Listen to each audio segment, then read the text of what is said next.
नमस्कार बच्चों, आइए जानते हैं 4 अप्रैल को विज्ञान से पूछे जाने वाले कुछ संभावित प्रश्न जो इस प्रकार के होंगे। इसमें जानते हैं खंड का में है आपका क्वेश्चन नंबर 1। यदि वस्तु का जल वस्तु का प्राप्त प्रतिबिंब छोटा आभासी हो तो दर्पण किस प्रकार का होगा? तो इसका आंसर हो जाएगा आपका उत्तल दर्पण। दूसरे का आंसर हो जाएगा आपका दृष्टि पटल पर। तीसरे का आंसर हो जाएगा ऑप्शन नंबर 1। चौथे का ऑप्शन हो जाएगा ऑप्शन नंबर 2 ओम प्रति सेंटीमीटर। इसके बाद है आपका इसके बाद मनुष्य की आंख में रेटिना का क्या कार्य है? कार्निया की गोलाई में न्यूनता के कारण लिखना है। ओम का नियम की परिभाषाएं बताना है। अवतल दर्पण के ध्रुव और फोकस के मध्य रखी वस्तु के प्रतिबिंब किरण आरेख के द्वारा समझाना है। अगला है आपका ख नंबर में सवाल पूछे गए हैं, एक अथवा में भी आया हुआ है। तो आइए जानते हैं इस सवाल को। हम करते हैं अथवा वाला सवाल।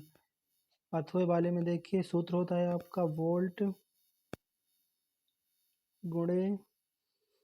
गुणे हो जाएगा आपका एम्पियर बटे हो जाएगा वाट। तो देखिए करना क्या है आपको, सबसे पहले लिखना है आपको इसमें ये हो जाएगा आपका 600 इंटू 5 बटे हो जाएगा 60, 0 कट जाएगा 6 धाम 10 गुणे 50 बराबर हो जाएगा आपका 50 बल्ब। इसके बाद विद्युत मोटर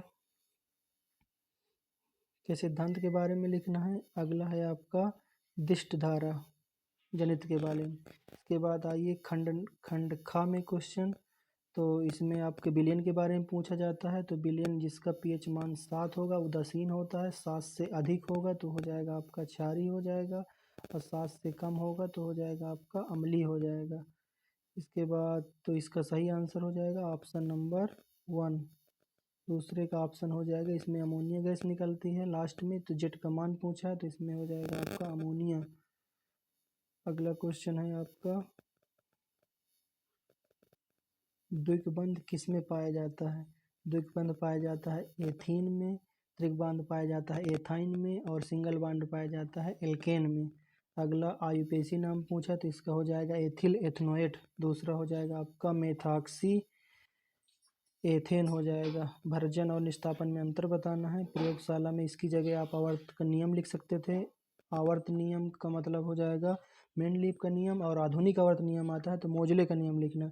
प्लास्टर ऑफ पेरिस के बनाने के बारे में लिख देना है, इसके अणुसूत्र लिखना है, और इसको ऊष्मा का प्रभाव, धातुओं की सक्रियता श्रेणी के बारे में बताना है आपको।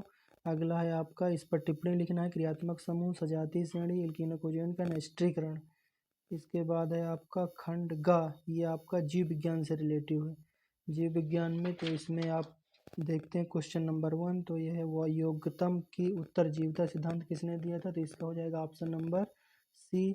और दूसरे क्वेश्चन का हो जाएगा ऑप्शन नंबर ए बायालिंद में। तीसरे क्वेश्चन का आंसर हो जाएगा यूरिया, और अगला क्वेश्चन है इसका आंसर हो जाएगा आपका भ्रूणपोष। अगला है आपका जल संग्रहण से क्या समझते हैं। फिर इसके बाद है आपका आनुवांशिकता के बारे में लिखना था। इसके जनक इसके होते हैं ग्रेगर जॉन मेंडल हैं। प्रभावी अप्रभावी के जो लक्षण छिपे रहते हैं उसे अप्रभावी, जो दिखाई देता है उसे प्रभावी हो जाएगा। इसके बाद मानव शरीर में उपस्थित सबसे बड़ी ग्रंथि का नाम बताना था। इसके बाद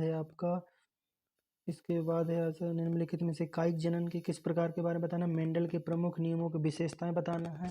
इसके बाद है आपका क्वेश्चन नंबर 12 पुष्पी पादपों में होने वाले जनन की प्रक्रिया को संक्षेप में इसका चित्र सहित रिप्रोडक्शन के बारे में बताना है। इसमें कौन से मादा जनन अंग होते हैं, मेल फीमेल दोनों के जनन अंग के बारे में बताना है, पुष्प के बारे में।